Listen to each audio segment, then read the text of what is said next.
Good morning. My name is Kelly Devney. I'm a residential faculty in the math department. I'm here to review standards numbers 44, 45, and 46 in the OSCQR Quality Review under assessment and feedback. When you look at the rubric, standards number 44, 45, and 46 are all about assessment and feedback for students. Number 44 states that course grading policies, including consequences of late submissions, are clearly stated in the course information and syllabus material.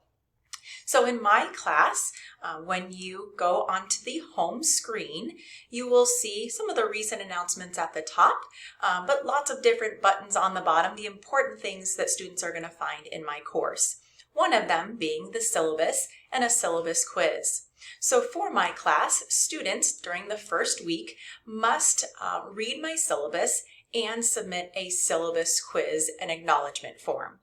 In my syllabus, it talks clearly about homework, homework expectations, homework due dates, and consequences when things aren't turned in on time.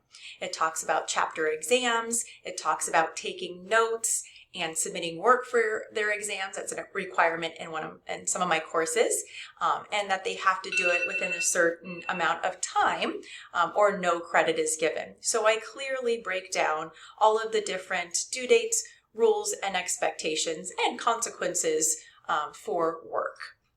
So not only do they have to read the syllabus, they also have to complete a syllabus quiz with a 100% during week 1.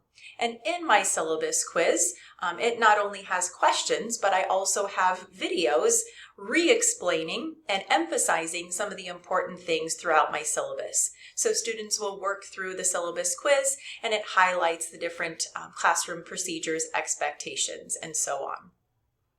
So along with that, students also have a course calendar. So when they go onto the home screen, there is also a clear button that says calendar, and students can click on that calendar and they are able to view our course calendar for the whole semester.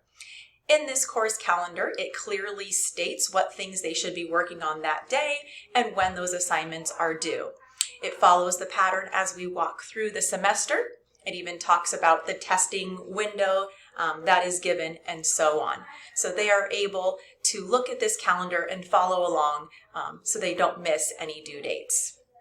Not only do they have the course calendar that I've given them, lots of students like to use the calendar in Canvas to organize their schedules. And so when they click over here in the Canvas calendar, they are able to view all the assignments that are due in their course throughout the week or month that they're working on.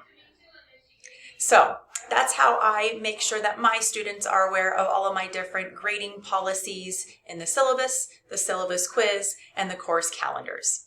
Standard number 44.